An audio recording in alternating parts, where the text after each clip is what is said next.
Oi, eu sou o Felipe Pérez e bem-vindo ao meu canal Filmes Encontrados. Muita gente estava comentando sobre um filme novo que entrou pro catálogo da Netflix, é uma produção original, e os comentários eram quase todos negativos. Muita gente falando que o filme era muito ruim, que o final era péssimo, mas eu tinha assistido o trailer e tinha até achado interessante. Então esses comentários negativos acabaram só aguçando ainda mais a minha curiosidade para poder conferir. Filme Encontrado de hoje, Vende-se Essa Casa.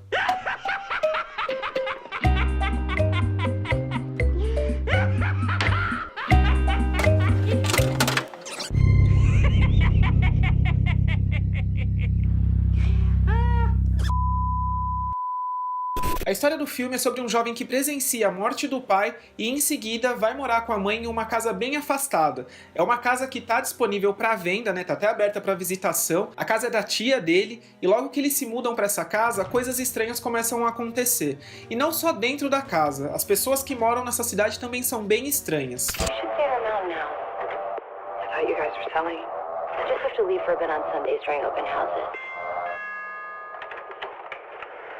O roteiro de Vende-se Esta Casa até começa bem, apresentando o protagonista, a relação dele com os pais, e a impressão que fica é que essa base familiar e a fragilidade desses relacionamentos entre essas pessoas, dessa família, vão ser o foco do roteiro de Vende-se Esta Casa. Mas o filme acaba não definindo exatamente para onde ele quer ir. O roteiro traz algumas soluções bem estranhas e difíceis de engolir para alguma das situações da trama. É difícil acreditar que simplesmente decida se mudar para uma casa que está aberta para visitação, que determinado dia da semana ela precisa sair da casa e deixar a casa lá aberta para qualquer pessoa entrar lá e ela não pode ter acesso à casa nesse período. E somam-se aí personagens que são apresentados na história somente para confundir o espectador, sendo que a presença deles não tem importância nenhuma para o andamento da história.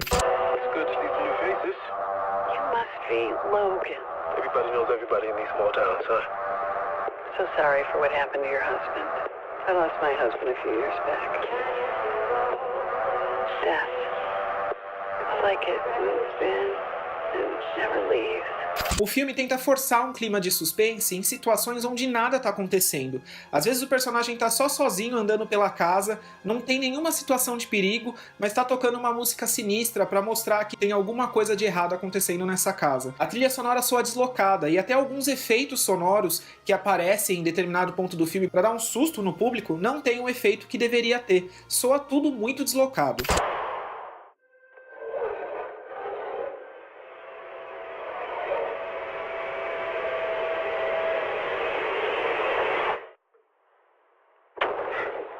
Grande parte da história se foca só nos personagens andando de um lado pro outro em situações que não levam a nada, e que nem ajudam no desenvolvimento dessa relação complicada entre mãe e filho que parece ir perdendo foco no decorrer do filme. Fica aquela impressão de que eles tinham uma boa premissa para trabalhar, mas não souberam como desenvolver isso. Grande parte do filme não acontece nada, e quando o filme começa a engatar lá no terceiro ato, eles não conseguem fechar nada disso bem, e a forma como é concluída parece que o filme tá incompleto. Não entendi qual era o objetivo desse filme, não entendi onde ele queria chegar, e não entendi porque ele enrolou tanto assim para acontecer tudo o que acontece no terceiro ato. The quiet out here can get real loud.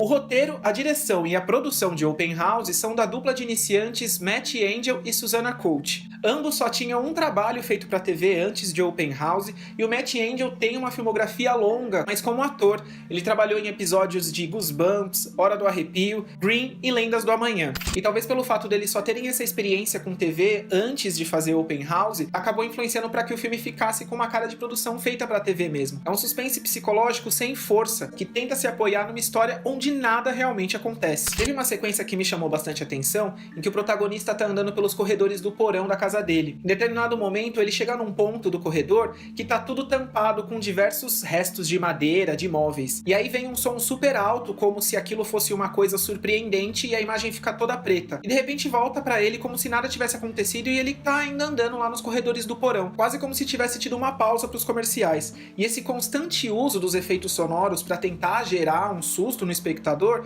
como eu disse, soam muito deslocados e forçados, porque são situações que não apresentam perigo nenhum e a gente não consegue se envolver com o andamento que esse roteiro propõe.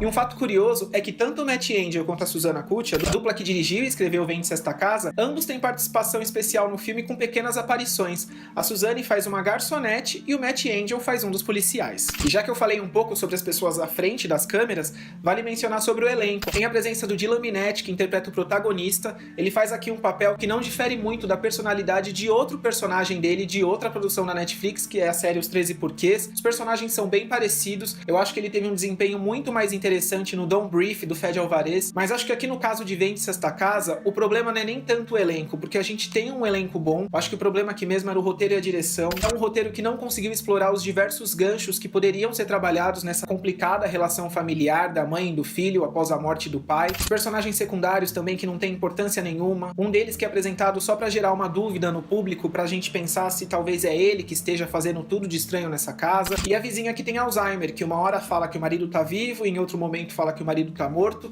e todas as cenas com ela são super estranhas e não fazem sentido algum pra história.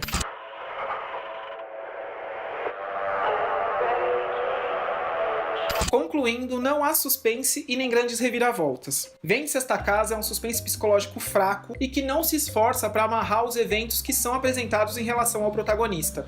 Tudo soa incompleto quando sobem os créditos finais. Mas isso foi o que eu achei de Vende-se Esta Casa. Você já assistiu o filme na Netflix? Deixa aqui nos comentários o que você achou do filme, e se você gosta de filme de terror, não deixa de se inscrever aqui no canal, que é um espaço de fã pra fã de filme de terror.